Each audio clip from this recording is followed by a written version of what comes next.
సాధారణంగా బ్యాంకులంటే మనకేం గుర్తొస్తుంది? కేవలం లాభాల కోసమే పనిచేస్తాయని అనుకుంటాం కదా. కానీ అసలు విషయమేంటంటే, మన డబ్బు ఎక్కడికి వెళ్లాలో, ఏ రంగాలకు చేరాలో నిర్దేశించే కొన్ని రహస్య నియమాలున్నాయన్నమాట. ఈరోజు మనం సరిగ్గా వాటి గురించే మాట్లాడుకోబోతున్నాం. ఈ ప్రశ్న వినడానికే కాస్త వింతగా ఉంది కదూ. ఒకవైపేమో భారీ టెక్ కంపెనీ అప్పు ఇస్తే గ్యారంటీగా లాభం వస్తుంది, మరోవైపు ఒక చిన్న రైతు రిస్క్ కాస్త ఎక్కువే. మరి అలాంటప్పుడు ఏ బ్యాంక్ అయినా సరే సేఫ్ బెట్ అయిన పెద్ద కంపెనీని కాదని రైతుకు ఎందుకు లోనిస్తుంది? అంటే దీని వెనుక ఉన్న కారణం కేవలం లాభం మాత్రమే కాదు, దానికంటే చాలా పెద్దది. ఇక్కడే అసలు విషయం ఉంది. ప్రతి బ్యాంక్ ఒక రకంగా చెప్పాలంటే రెండు పడవల మీద ప్రయాణం చెయ్యాలి. ఒకవైపేమో లాభాలు ఆర్జించాలి, మరోవైపు దేశ ప్రగతికి సాయపడాలి.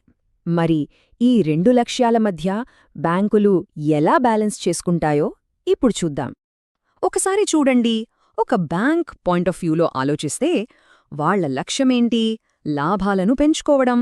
దానికి వాళ్ళేం చేస్తారు? పెద్ద పెద్ద కార్పొరేషన్లకు, సేఫ్ అనిపించేవాళ్లకు అప్పులిస్తారు. కాని దేశమేం కోరుకుంటుంది? డబ్బు కేవలం కొందరి దగ్గరే ఆగిపోకూడదు. వ్యవసాయం, విద్య, చిన్న వ్యాపారాలు ఇలాంటి కీలక రంగాలకు చేరాలి, అందరూ ఎదగాలి. మరి ఈ రెండింటినీ బ్యాలెన్స్ చెయ్యాలి కదా. దానికోసమే ఒక స్పెషల్ సిస్టమ్ని తీసుకొచ్చారు. రైట్, ఇంతకుముందు మనం చెప్పుకున్నాం గదా, ఆ బ్యాలెన్సింగ్ యాక్ట్ కోసం ఒక సిస్టమ్ ఉందని. ఆ సిస్టమ్ పేరే ప్రయారిటీ సెక్టర్ లెండింగ్, లేదా సింపుల్గా పిఎస్ఎల్. దీన్ని మన రిజర్వ్ బ్యాంక్ ఆఫ్ ఇండియా అంటే ఆర్బీఐ ప్రవేశపెట్టింది. ఇది నిజంగా బ్యాంకింగ్ వ్యవస్థలో ఒక గేమ్ చేంజర్ లాంటి రూల్ అన్నమాట. అసలు ఈ పిఎస్ఎల్ అంటే ఏంటి?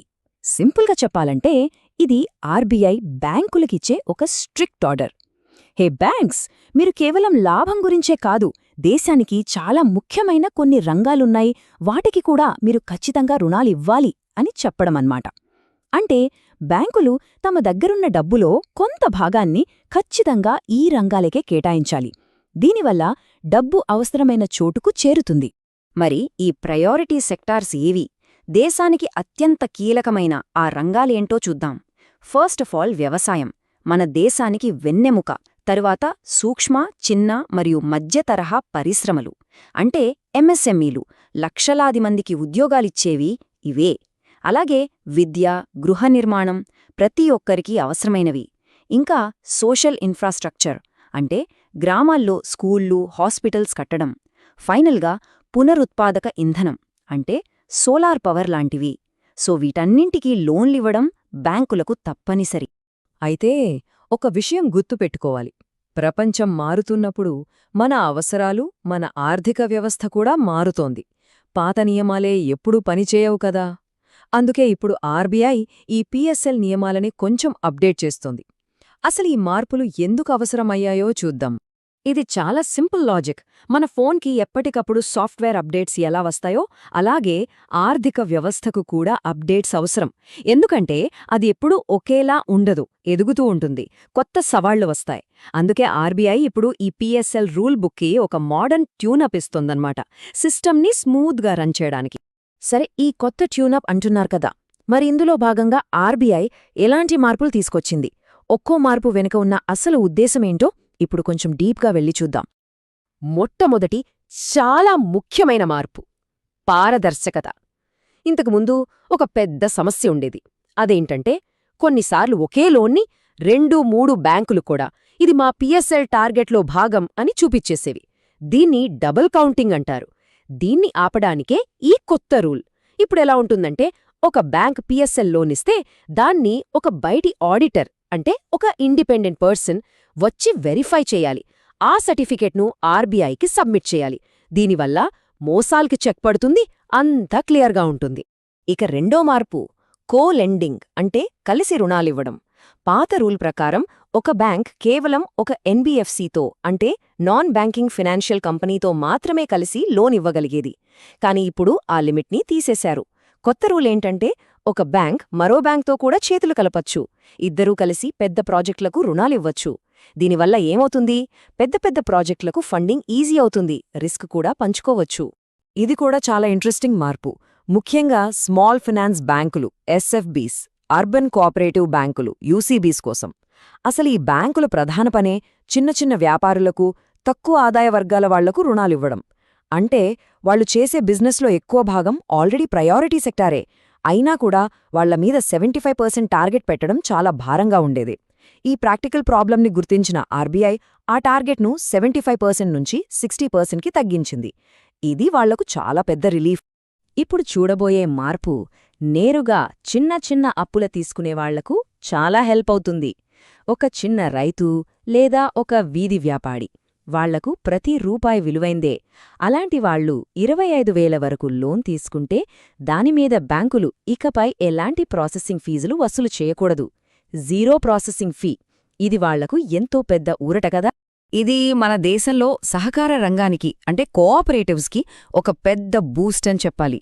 మనందరికీ అమూల్ తెలుసు కదా, అలాంటి సహకార సంఘాలు దేశవ్యాప్తంగా లక్షలాది మంది జీవితాలని మార్చేస్తున్నాయి. ఇలాంటి వాటికి సపోర్ట్ చేసే సంస్థే నేషనల్ కోఆపరేటివ్ డెవలప్మెంట్ కార్పొరేషన్ అంటే ఎన్సీడీసీ. ఇప్పుడు బ్యాంకులిచ్చే లోన్స్ని ఎన్సీడీసీకిస్తే వాటిని కూడా పీఎస్ఎల్ కింద కౌంట్ చేస్తారు. అయితే ఇక్కడ ఒక చిన్న కండిషన్ ఉంది. ఒక బ్యాంక్ తన మొత్తం పీఎస్ఎల్ టార్గెట్లో గరిష్టంగా 5% మాత్రమే ఈ విధంగా పూర్తి చేయాలి. ఎందుకంటే మిగతా ముఖ్యమైన రంగాలను విస్మరించకూడదు కదా. సరే, ఈ మార్పులన్నీ బానే ఉన్నాయి, పేపర్ మీద చూడ్డానికంతా బావుంది. కానీ నిజ జీవితంలో సామాన్యుడిపై, మన దేశ ఆర్థిక వ్యవస్థపై వీటి ప్రభావం ఎలా ఉండబోతోంది? అదే కదా మనకు కావాల్సింది. ఇప్పుడు చూద్దాం. ఓకే, ఒక్కసారి క్విక్గా రీక్యాప్ చేసుకుందాం. ఈ కొత్త రూల్స్ వల్ల మనకేమర్థం కావాలి? 1. సిస్టంలో పారదర్శకత పెరుగుతుంది, మోసాలు తగ్గుతాయి. 2. అమూల్ లాంటి సహకార సంఘాలకు నిధులు ఇంకా సులభంగా దొరుకుతాయి. 3. చిన్న చిన్న లోన్లు తీసుకునేవాళ్లకు 25,000 వరకు ప్రాసెసింగ్ ఫీజు భారం ఉండదు. 4. బ్యాంకులో ఒకదానికొకటి పార్ట్నర్షిప్ పెట్టుకుని పెద్ద ప్రాజెక్టులు చేయొచ్చు. 5. వేర్వేరు బ్యాంకుల అవసరాలకు తగ్గట్టుగా టార్గెట్లను మార్చారు. మొత్తం మీద చూస్తే ఇది ఆర్థిక వ్యవస్థకు ఒక కంప్లీట్ బూస్ట్ లాంటిది. ఈ కోట్ చూడండి. ప్రజలు మీరు చెయ్యలేరు అని చెప్పిన పనిని చెయ్యడంలోనే జీవితంలో గొప్ప ఆనందముంది. ఇది పీఎస్ఎల్ వెనక ఉన్న అసలైన స్ఫూర్తిని పర్ఫెక్ట్గా చెప్తుంది. దేశంలోని మారుమూల గ్రామాలకు అభివృద్ధిని తీసుకెళ్లడం, చిన్న రైతులకు అండగా నిలవడం, ఇవన్నీ చాలా కష్టమైన పనులు. చాలామంది ఇది సాధ్యం కాదు అనుకోవచ్చు.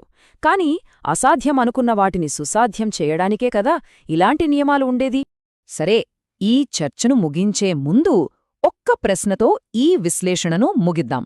ఇప్పుడు వచ్చిన ఈ కొత్త పారదర్శకత, కొత్త భాగస్వామ్యాలు, మార్చిన లక్ష్యాలు, వీటన్నింటితో రాబోయే 5 ఏళ్లలో మన గ్రామీణ ప్రాంతాల్లో బ్యాంకింగ్ ముఖచిత్రం ఎలా ఉండబోతుంది అనుకుంటున్నారు?